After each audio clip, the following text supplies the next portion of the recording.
आखिरकार चिराग पासवान को बिहार में मजबूत करके क्या बीजेपी नीतीश कुमार को साइडलाइन करने की कोशिश कर रही है? क्या चिराग पासवान को किंग मेकर की भूमिका में बीजेपी रखना चाहती है? क्या बिहार में अब नीतीश कुमार एक बीते जमाने के नेता के रूप में देखे जाएंगे? क्या चिराग पासवान आने वाले वक्त में बीजेपी के लिए वो तारनहार बनते हुए नजर आएंगे जो उनकी नैया को बिहार में पार लगा सके और उन्हें नीतीश कुमार पर निर्भर ना रहना पड़े?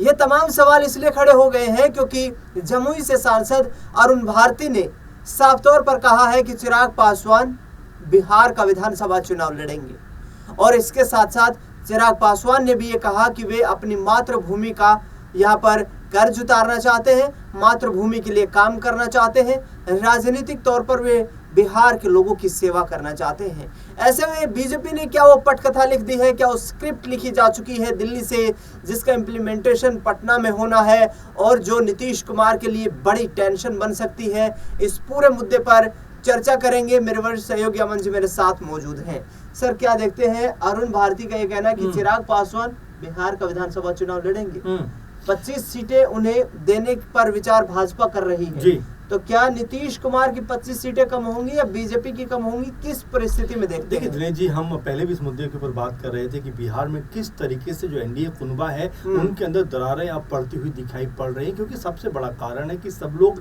यही चाहते हैं कि उनकी पार्टी को मुख्यमंत्री का पद मिले, उनकी पार्टी को मुख्यमंत्री की जो कुर्सी है वो मिल जाए। अब जरा देखिए, चाहे बीजेपी हो, चाहे जेडीयू हो, चाहे एलजेपीआर हो या फिर हम पार्टी जो जितना चलाते हैं, तो बिल्कुल ये सब स्पष्ट नजर आ रहा है कि कहीं ना कहीं जो सीएम पद की लड़ाई है वो यहाँ पर खुलकर सामने आ गई। और जो सीट बंटवारे की आप बात करें दिनेश जी, देखिए 243 सीटें, अब जरा हिसाब लगाइए आपकी बीजेपी अगर 100 पे लड़ती है और 100 पे अगर जेडीयू लड़ती है तो सीटें हो जाती हैं 200 और बचती हैं 43। अब 43 सीटों में क्या वाकई में 25 सीटों के ऊपर चिराग पासवान मानते हुए नजर आएंगे? क्या वाकई में जो 40 सीटों की मांग जितना मांझी कर रहे हैं 15 से 20 उनको कैसे मनाएंगे? उपेंद्र कुशवाहा भी कह रहे हैं कि इस बार हम जो है कम सीटों पर मानने को तैयार नहीं है। तो सबसे बड़ा जो बीजेपी के सामने परेशानी का सबब है वो ये है कि सीट बंटवारे का जो फॉर्मूला है वो किस आधार पे होना चाहिए, क्योंकि आप अगर महाराष्ट्र को गौर करेंगे तो बीजेपी ने वहां पर सबसे बड़ा खेल ये किया कि अपनी सीटें सबसे अधिक रखी और जब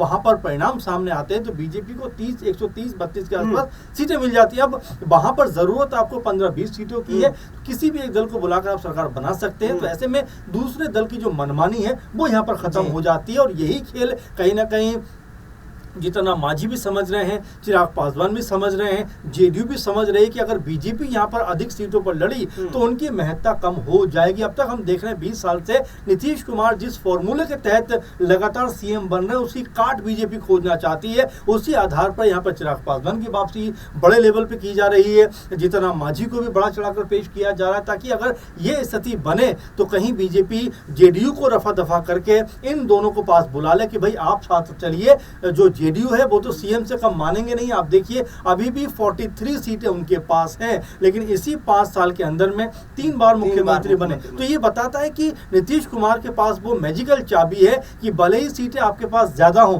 लेकिन मुख्यमंत्री वो ही बनेंगे। तो ये जो डिपेंडेंसी है बीजेपी इसको खत्म करना चाहती है, लेकिन क्या ये इतना आसान होने वाला है? बड़ा सवाल दिनेश जी यही है। लेकिन अमन जी, मैं ये समझना चाहता हूँ, हमारे दर्शक भी समझना चाहते हैं कि यदि चिराग पासवान को इस पोजीशन में रखा जाता है तो क्या नीतीश कुमार परिस्थिति को भांप चुके हैं कि बीजेपी कोई बड़ा खेल करने वाली है?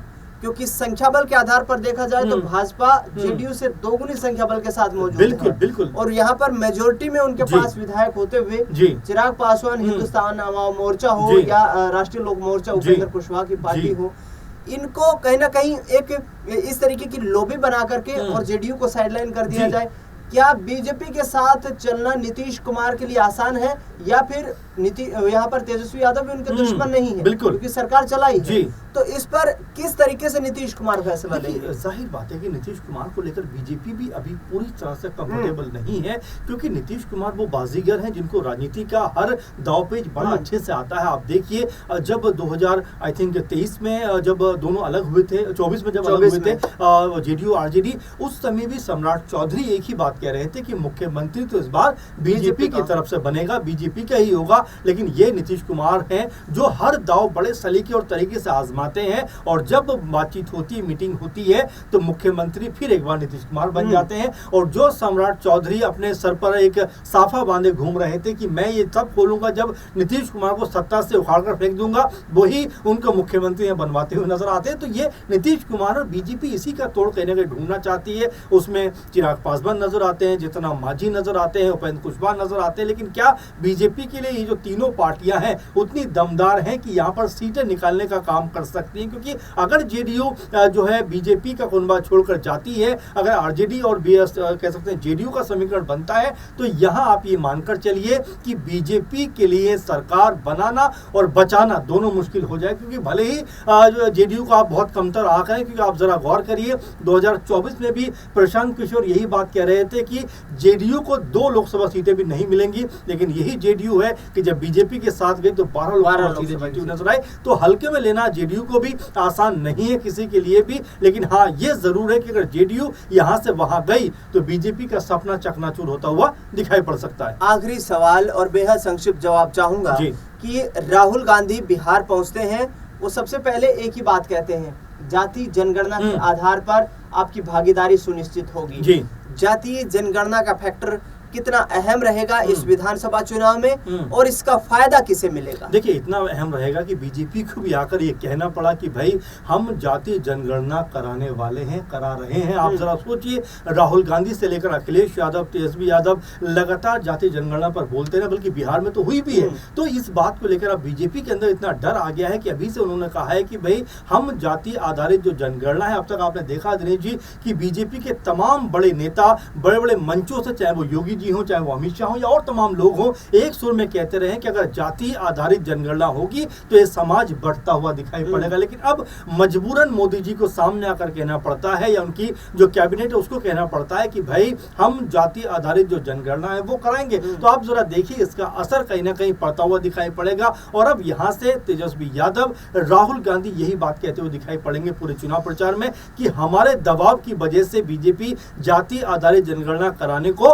राजी हुई है, मजबूर हुई है। तो इसका फायदा एक तरह से देखा जाए तो इंडिया गठबंधन या महागठबंधन को मिलता हुआ दिखाई पड़ेगा। अब ऐसे में भी सबसे बड़ी भूमिका जो है वो नीतीश कुमार की फिर बन जाती है। नीतीश कुमार का पाला अगर यहां से वहां हुआ, जो कि काफी हद तक लग भी रहा है कि नीतीश कुमार पलटी मार सकते हैं, लेकिन ये पलटी क्या वो अब ऐसे मारेंगे, क्योंकि 2 जगह से सरकार हिल सकती है। केंद्र में जो बीजेपी सरकार है वो भी उनके सहारे बैठी हुई है। अगर वो बाहर होते हैं तो क्या फिर चिराग पासवान कोई बड़ा खेल कर सकते? तो ये एक दूसरे से ऐसे लिपटी हुई कहानियां हैं। अगर एक दूसरे से अलग हुई तो बीजेपी के लिए बिहार से लेकर केंद्र तक मुश्किलें कहीं ना कहीं बरसती हुई नजर आएंगी। बिल्कुल, बीजेपी के लिए बड़ी मुश्किलें होंगी और बीजेपी के लिए मुश्किलें ये भी होंगी कि जातीय जनगणना का एक ऐसा फैक्टर है जिसको लेकर तेजस्वी यादव बिहार में पहले ही वाहवाही लूट चुके हैं कि हम जब सत्ता में साझेदार थे उस दौरान हमने बिहार के लोगों की मांग को सुना, उनकी जो इच्छा थी उसको जाना और उसी आधार पर जातीय जनगणना करवाने का काम बिहार में देश में सबसे पहले हुआ। लेकिन नीतीश कुमार के लिए ये अग्नि परीक्षा कितनी कठिन होने वाली है ये देखना दिलचस्प रहेगा, क्योंकि कहीं ना कहीं बीजेपी नीतीश कुमार के विकल्प के रूप में चिराग पासवान को देख रही है। फिलहाल अमन जी, अपने तमाम जानकारी साझा की आपको बहुत बहुत शुक्रिया। देश दुनिया से जुड़ी तमाम बड़ी खबरों के लिए देखते रहिए SPN 9 न्यूज।